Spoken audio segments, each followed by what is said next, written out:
प्रधानमंत्री नरेंद्र मोदी G20 की बैठक को लेकर उन्होंने जानकारी दी है। क्या कुछ कहा है, खास बातें आपको आइए आपको सुनाते हैं। फ्रेंड्स, कोविड-19 के बाद विश्व में एक बहुत बड़ा संकट विश्वास के अभाव का आया है। युद्ध ने इस ट्रस्ट डेफिसिट को और गहरा किया है। जब हम कोविड को हरा सकते हैं तो हम आपसी विश्वास पर आए इस संकट पर भी विजय प्राप्त कर सकते हैं। आज G20 के प्रेसिडेंट के तौर पर भारत पूरी दुनिया का आह्वान करता है कि हम मिलकर सबसे पहले इस ग्लोबल ट्रस्ट डेफिसिट को एक विश्वास, एक भरोसे में बदलें।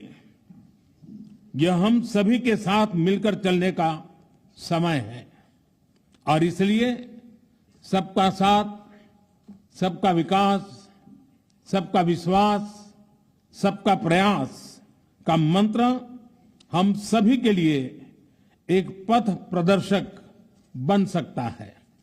इस समय जिस स्थान पर हम एकत्रित हैं, यहां से कुछ ही किलोमीटर के फासले पर लगभग 2500 साल पुराना एक स्तंभ लगा हुआ है।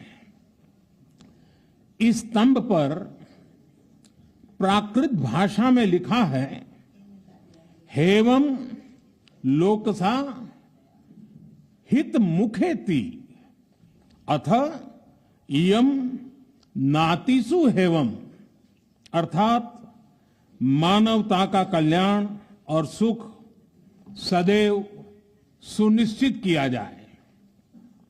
2500 साल पहले भारत की भूमि ने यह संदेश पूरे विश्व को दिया था। आइए इस संदेश को याद कर इस G20 समिट का हम आरंभ करें।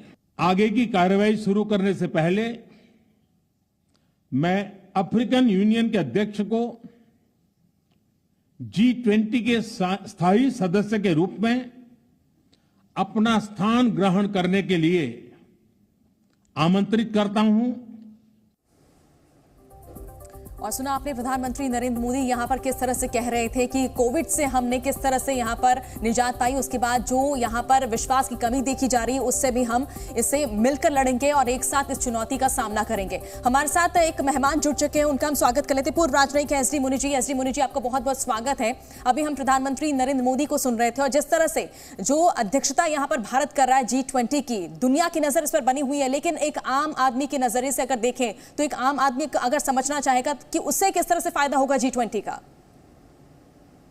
देखिए, आम आदमी का फायदा होता है जब देश का फायदा होता है, और इसीलिए अगर भारत की उन्नति होगी G20 से तो आम आदमी को भी उसमें फायदा होगा।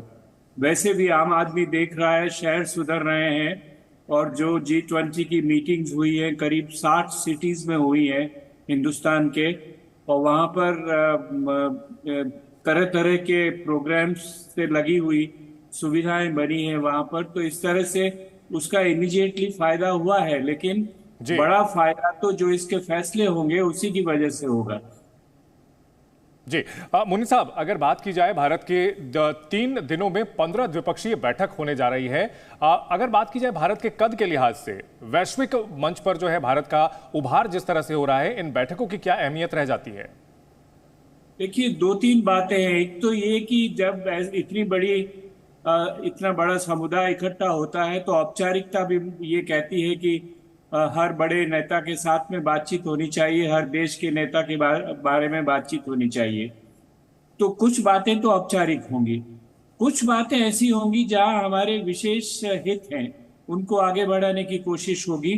जैसे ब्रिटेन के साथ में ट्रेड का मामला है, खालिस्तान का मामला है, और सनक वहाँ के जो प्रधानमंत्री हैं बहुत उत्साहित हैं कि वो भारत में हैं, उनकी भारतीय जड़ें हैं, रूट्स उनकी इंडियन हैं। तो उनसे एक अलग किस्म की बात होगी। इटली के साथ बात होगी तो उसमें भी शायद बायलैटरल इंटरेस्ट जो है हमारे, उनको आगे बढ़ाने की बात होगी। इलेक्ट्रॉनिक्स ट्रेड के बारे में बात होगी।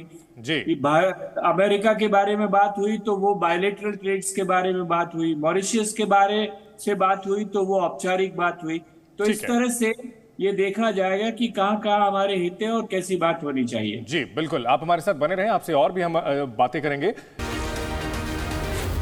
Zee News.